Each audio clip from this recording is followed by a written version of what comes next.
નમસ્કાર વિદ્યાર્થી મિત્રો, હું દુષ્યંત સર મારી આ યુટ્યુબ ચેનલ સિમ્પ્લિફાય મેથ્સ એમાં દરેક વિદ્યાર્થી મિત્રોનું હાર્દિક સ્વાગત કરું છું.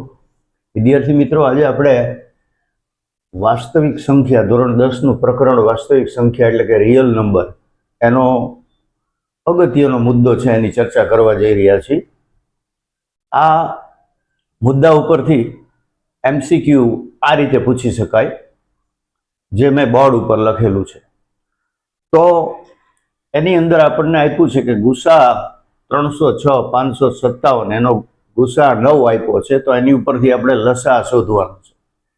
હવે એના માટે વિદ્યાર્થી મિત્રો આપણે આ ઉપર લખેલું જે રકમની ઉપરનું સૂત્ર છે એ સૂત્રનો ઉપયોગ કરી અને આપણે એનો લસા શોધવાનો છે. પણ એની સાથે સાથે તમને બધાને ગુસા કેવી રીતે 9 આવે છે એનો ખ્યાલ આવે એટલા માટે આપણે અહીંયા થોડી ગણતરી કરીને બતાવશું અને ત્યાર પછી આ સૂત્રનો ઉપયોગ કરી અને લસા શોધીશું. તો ચાલો વિદ્યાર્થી મિત્રો, હવે આપણે આની શરૂઆત કરી. તો 306 છે એના પહેલા આપણે અવિભાજ્ય અવયવ પાડી. તો તમને વિદ્યાર્થી મિત્રો અગાઉ મેં ચર્ચા કરી ત્યારે તમને સમજાવેલું છે કે કોઈ પણ સંખ્યાનો છેલ્લો અંક એટલે કે લાસ્ટ ડિજિટ બેકી સંખ્યા હોય ત્યાં સુધી એને 2 થી ભાગ ચાલે. તો આનો છેલ્લો અંક છે 6, એ બેકી સંખ્યા છે એટલે આપણે 2 થી ભાગ ચલાવશું. તો 2 થી ભાગ શરૂ કરી ત્યારે 2 થી ભાગવાની જરૂર નથી. અગાઉ પણ મેં આપને દરેક વિદ્યાર્થીઓને વાત કરેલી છે કે 2 થી ભાગવાની જરૂર નથી. આપેલી સંખ્યા છે એનું અડધું કરી નાખો એટલે આપણી ઘણી બધી મહેનત ઓછી થઈ જાય. તો 300 નું અડધું 150 અને 6 નું અડધું 3 એટલે 150 માં 3 ઉમેરો એટલે વિદ્યાર્થી મિત્રો થઈ જાય 153. હવે અહીંયા જે સંખ્યા આવે છે 153, એનો છેલ્લો અંક છે એ 3 છે અને એ 3 છે એ એકી સંખ્યા છે એટલે આપણે હવે 2 થી ભાગ ચલાવી નહીં શકીએ. તો આપણે એકી સંખ્યા 3 છે એની ચાવી યાદ કરી. તો અગાઉ આપણે ચર્ચા કરેલી જ છે કે આ આપેલી સંખ્યા 153 છે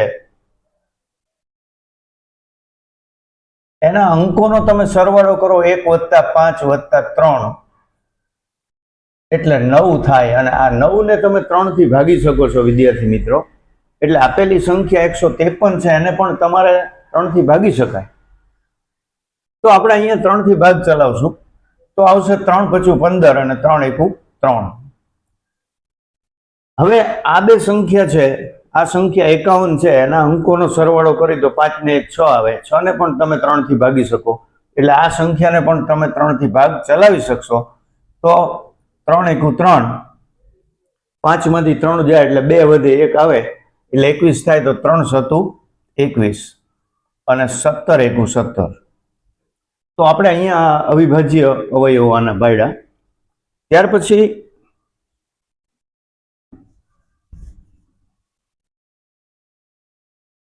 બીજી સંખ્યા આપણી છે વિદ્યાર્થી મિત્રો 657. તો ચાલો આપણે 657 છે એનો અવયવ પાડશું. તો 657 છે એમાં પણ એકી સંખ્યા છે, છેલ્લો અંક 7 એકી સંખ્યા છે એટલે એકી સંખ્યાથી જ ભાગ ચાલશે. તો આપણે 3 થી ચાલે છે કે નહીં ચેક કરી તો 7 ને 5 12, 12 ને 6 18, 18 ને આપણે 3 થી ભાગી શકીએ એટલે આપેલી સંખ્યા છે એને પણ આપણે 3 થી ભાગ ચલાવી શકશું. તો 3 × 2 = 6, 3 × 1 = 3, 3 × 9 = 27. હવે આને જોઈ તો 9 ને 1 10 ને 2 12, આ અંકોનો સરવાળો 12 થઈ જાય છે. 12 ને પણ આપણે 3 થી ભાગ ચલાવી શકીએ છીએ એટલે વિદ્યાર્થી મિત્રો આમાં પણ 3 થી ભાગ ચાલશે. તો ચાલો શરૂ કરી. 3 × 7 = 21 અને 3 × 3 = 9. હવે 73 છે વિદ્યાર્થી મિત્રો એ અવિભાજ્ય સંખ્યા છે. હવે તમને ક્યારેક એવું મનમાં શંકા થાય કે સાહેબ આપણને કેવી રીતે ખબર પડે કે આ સંખ્યા અવિભાજ્ય છે? તો એના માટેનો એક નાનો ફોર્મ્યુલા તમને સમજાવું છું કે 6n ± 1 લઈ લઈ. હવે આમાં તમે 12 મૂકો, સપોઝ અહીંયા 12 મૂકીએ આપણે તો 12×6 ± 1 એટલે આના બે જવાબ મળે, 71 મળે અથવા 73 મળે. તો આની ઉપરથી જનરલી આપણને આઈડિયા આવે કે આ મોટી સંખ્યા છે એ અવિભાજ્ય છે કે નહીં. તો આ તમને આ વસ્તુ જનરલ નોલેજ માટે સમજાવ્યું છે વિદ્યાર્થી મિત્રો. હવે આપણે સમજી લીધું કે 73 છે એ અવિભાજ્ય છે. તો ચાલો હવે 73 × 73 ભાગ ચલાવ્યો. હવે આપણે 306 એના અવિભાજ્ય અવયવો અહીંયા લખી 2 × 3 × 3 × 17 અને 657 છે એના આપણે અવયવો લખી તો 3 × 3 × 73. તો હવે આનો ગુરુત્તમ સામાન્ય અવયવ એટલે કે ગુસા આપણે કેવી રીતે નક્કી કરશું?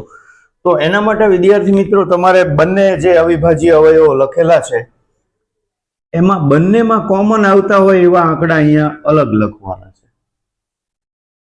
આમાં પણ 3 છે તો 3 × 3 એટલે 9 જે આપણે અહીંયા રકમમાં દર્શાવેલું છે. તો આ રીતે ગુસા શોધી શકાય. તો આ પ્રમાણે આપણે ગુસા ગમે ત્યારે દાખલામાં આવે તો તમે શોધી શકો. હેતુલક્ષીમાં પણ આવું પૂછાય છે. તો આ આપણે અત્યારે આ ગુસા 9 કેવી રીતે આવ્યો એ સમજાવવા માટે આ લીધેલું છે. હવે આપણે આ MCQ સોલ્વ કરવા માટે આ સૂત્રનો ઉપયોગ કેવી રીતે કરો એની ચર્ચા કરશું. તો સૂત્રમાં તમારે આને આની સાથે કમ્પેર કરવાનું છે. આ ગુસા AB તો એમાં આપણે લેવાનું છે કે A બરાબર 306 અને B બરાબર 657. હવે આપણે સૂત્રમાં જે આ A છે અહીંયા 306 લખશું અને B છે અહીંયા 657 લખી અને દાખલો ગણીશું. તો ગુરુત્તમ સામાન્ય અવયવ 306 657 ગુણ્યા લઘુત્તમ સામાન્ય અવયવ 306 657 એની બરાબર 306 × 657.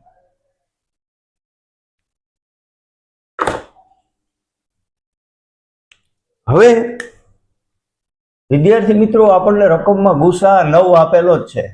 તો આપણે આ ગુસાની જગ્યાએ શું મૂકવું પડશે? તો કે ગુસાની જગ્યાએ આપણે 9 મૂકવા પડશે.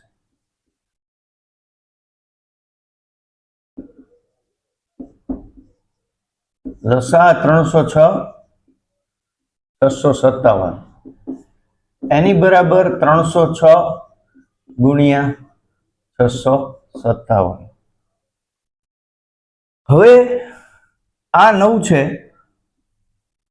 એ ક્યાં જતા રહેશે? તો કે આના છેદમાં જતા રહેશે. એટલે આપણને મળશે લસા 306 657 એની બરાબર 306 × 657 એના છેદમાં 9. હવે વિદ્યાર્થી મિત્રો અહીંયા પ્રોબ્લેમ છેદ ઉડાડવાનો થતો હોય છે. તો તમને અહીંયા ખ્યાલ છે કે અહીંયા 3 થી છેદ ઉડે. તો આને પણ આપણે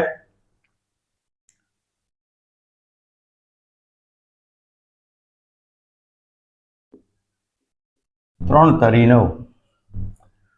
હવે 306 છે એને આપણે અહીંયા એવું લાગે ત્યારે રફકામ કરીને જોઈ લઈ કે 3 થી ભાગ ચાલશે કે નહીં. હવે ઘણા વિદ્યાર્થીઓને અહીંયા પ્રોબ્લેમ થતો હોય છે, ખોટા ભાગાકાર થતા હોય છે. 3 × 3 0. હવે આપણે 3 થી આ 0 ને નીચે ઉતારી તો ભાગ ચાલે નહીં. તો ભાગમાં 0 મૂકવો પડે એ ખબર નથી પડતી અને દાખલામાં ભાગાકાર ખોટો કરે છે. એટલે હું અહીંયા ખાસ રફ કામ કરીને સમજાવું છું. તો 0 મૂકી દીધો. હવે બીજી સંખ્યા ઉતારો 6 એટલે આપણને ભાગ આગળ ચાલશે. 3 દુ 6, 6 માંથી 6 જાય તો 0 એટલે અહીંયા આવશે 102. તો અહીંયા આપણે વિદ્યાર્થી મિત્રો આ રીતે લખશું કે આ 306 ને ઉડાડી એટલે 102 ગુણ્યા 3 એટલે આ 3 3 કેન્સલ થશે. હવે થોડું રફકામ હજી કરી લે કે 102 3 તારી 9, 10 માંથી 9 જાય તો 1 વધે, ઉપરથી 2 ઉતરે એટલે 3 ચોક 12 થી ભાગ ચાલશે.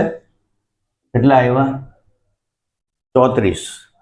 તો હવે આ 3 થી આપણે ઉડાડશું કોને? 102 ને. અહીંયા આવશે કેટલા? તો કે 34. તો હવે કેટલા વધ્યા?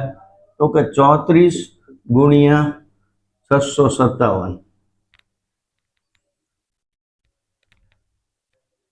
હવે આપણે અહીંયા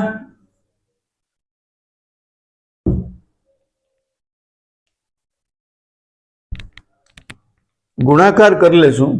જેને ગુણાકારનો ખ્યાલ ન આવતો હોય વિદ્યાર્થી મિત્રો એ પણ અહીંયા જોઈ લેજો. છે પ્રાઇમરીનો મુદ્દો પણ હું સાથે સાથે રફકામમાં સમજાવતો જઉં છું જેથી જે વિદ્યાર્થીઓને પ્રોબ્લેમ હોય એ સોલ્વ થઈ જાય. તો 657 એને ગુણ્યા કેટલા લેવાના છે? તો કે સાહેબ 34. એટલે આપણે અહીંયા લખશું 34. હવે આનો ભાગાકાર કેવી રીતે થાય? ગુણાકાર કેવી રીતે થાય? તો કે આ 1 શૂન્ય અહીંયા મૂકી દેવાનું. 3 સત્તુ 21 નો 1 વધી પડી 2, 3 પચું 15, 15 ને 2 17 નો 7 વધી પડી 1, 3 છક 18, 18 ને 1 19. 3 થી ભાગ ચલાવી લીધો. હવે 4 થી ભાગ ચલાવવાનો હોય ત્યારે પાછળ કોઈ સંખ્યા નથી એટલે અહીંયા 0 મૂકીને શરૂઆત કરવાની નથી થતી વિદ્યાર્થી મિત્રો. સીધા આપણે ગુણાકાર કરશું. તો 4 સત્તુ 28, 28 નો 8 વધી પડી 2, 4 પંચું 20 ને 2 22 નો બગડો પાછા વધી 2. હવે 4 છક તો કે 24, 24 ને 2 26. તો 26 અહીંયા મૂકી અને હવે આનો સરવાળો કરી એટલે આપણને જવાબ મળશે 8, 2 ને 1 3, 7 ને 6 13 નો 3 વધી 1, 9 ને 1 10 ને 2 12 નો 2 વધી 1, 1 ને 1 2. તો આપણો આનો ફાઇનલ આન્સર આપણને મળી ગયો કેટલો? તો કે 22,338.